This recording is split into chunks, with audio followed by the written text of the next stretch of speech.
again. It's a pleasure to have you here. Thank you so much for your time. Thank you for your invitation. Yeah, and we would like to clarify, so what do you think on what makes Chinese and Russian markets mutually interesting for each other?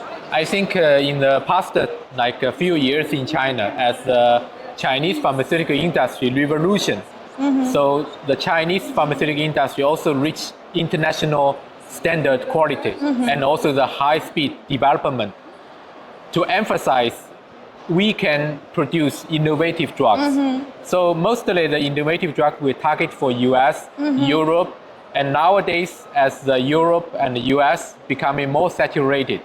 So for the emerging market, including Russia and the Southeast Asian or Africa, maybe Latin America, and because of Russia like ranked high for the population, for the potential market, they have like I think more than 3 billion US dollar for the whole market. And now as a living standard also increasing, and the Chinese pharmaceutical industry, they produce more with a lower price and high quality, meet the international standard, can enter in Russian market. But how to enter in Russian market? We will work together with the local partners like OCT for clinical trials. Definitely. And we need to bridge each other to break the gap. Okay. Thank you. Thank you.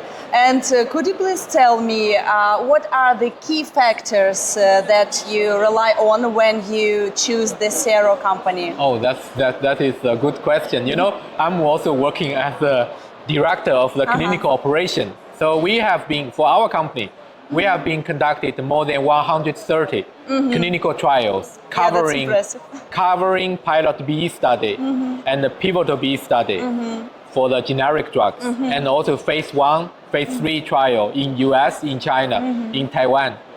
But unfortunately, in the past 10 years, we haven't been done in Russia. Why we didn't do that? Because we don't know the clinical CROs from Russia. But now we know OCT for quite a few years after pandemic. So we are trying to raise a new round of investment to go for the clinical trial, to covering and include Russian for our target market. For the past, most of our clinical trial for China, for US market. Okay.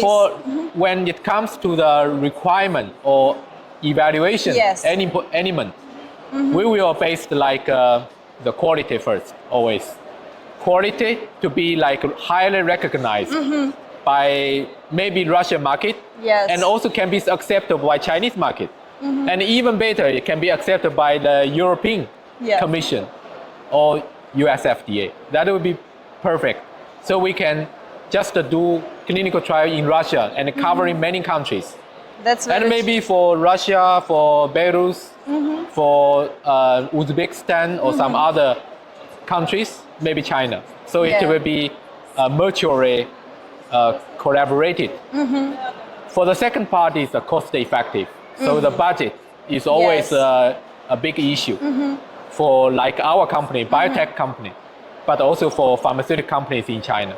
In China, we have more than 4,000, 5,000 pharmaceutical companies. That's impressive. Traditional one. But for the biotechs, have more than 2,000.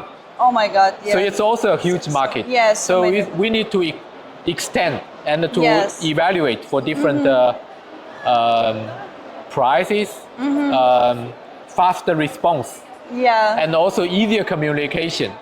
Because you know when we talk with the Indian, they have some English communication. But for Russia, as I know, some friend like Polina, Irina, your English is very good.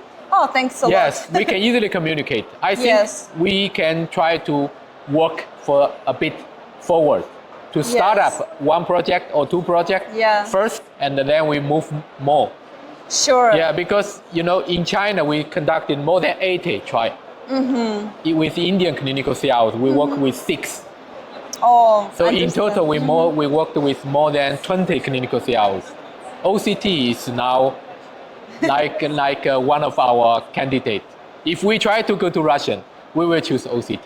Thank you so much because for your we trust. know OCT for quite a long time. What else difficulties do you find? For other difficulties is for the clinical protocol design. Yeah, for generic drug, it's quite easy. Because generic drug, you have guidelines from Yes. US, from China, and very, how to say, familiar for the design. Usually there will be like a two-way crossover. Yes. But for new drug, you always have to consider the clinical development plan. We call Yes. it CDP. Yeah. CDP is important because when it comes to China or US, for our product, if we can avoid or waiver Yeah. phase 2 trial, we will save money, save time. Yes. If we have to do phase 1, phase 2, phase 3, it will take more than 5 years. Oh yeah. If we can do phase 1 plus phase 3 efficacy study with a PK study, we shorten the time at least 2 years and save Yes. like $20 million US. Yeah. Yeah. That will be a huge effect. Okay. So we were depending on the like expertise and your regulatory power. Yes. Whether you have to discuss with the authority, for the Russian authority, we can get some more benefit Yes. for the pharmaceutical companies.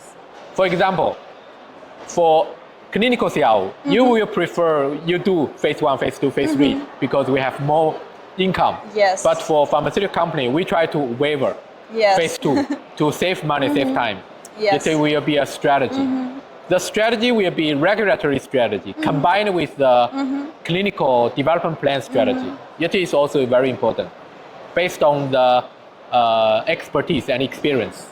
So Thank the you so quality, much. Yeah. cost effective, and also experience. Thank you so much for. For the other thing is the communication. Communication now is very good. Yes, I agree with you. Totally agree with Yeah. you. Thank you so much for your valuable insights. Yes. And I absolutely I'm agree honored. with you.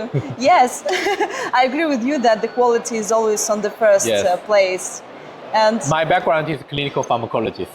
Oh, So now that's I'm also in charge of the international business Yes, development. So we can have more inter-cooperation and also Yeah. discuss for clinical design. I hope so. Yes, so Definitely we will have some collaboration. definitely. I'm I looking agree. forward. Me too. Thanks Yes. a lot. Thank you. Thank you. Thank you very much.